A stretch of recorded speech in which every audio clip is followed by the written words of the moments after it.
All right, so I'm still trying to get used to posting on TikTok. I've done this maybe 3 or 4 times. It had sounds added. I finally figured out how the hell to get rid of those. But anyway, this is what I'm going to show you here is a painting that I got maybe about 2 weeks ago out of a storage unit. It was a little 5x5.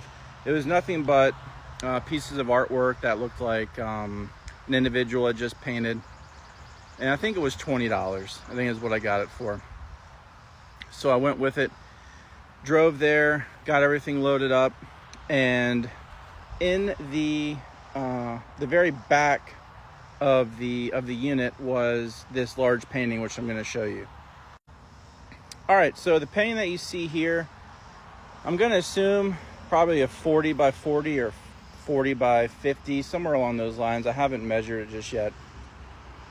Nice abstract vintage, kind of has that 80s early 90s vibe to it. And if you look down here in the bottom right hand corner, it was done by an individual or gentleman named Lee Reynolds.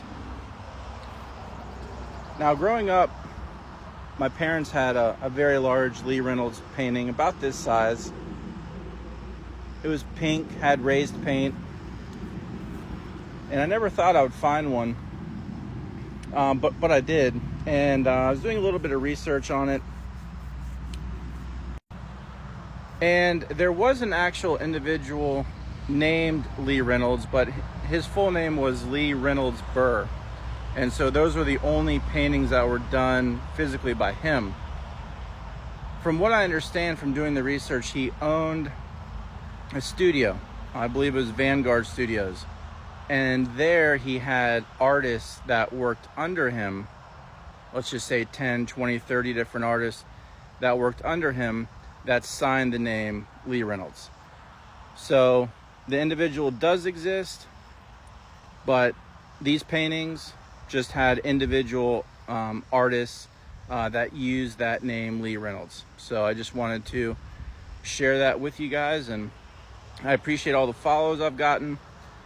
I will do my best to answer any questions and also follow back the accounts that have followed me as well. And I will try to post videos on here as often as I can showing some of my storage unit finds. Take care.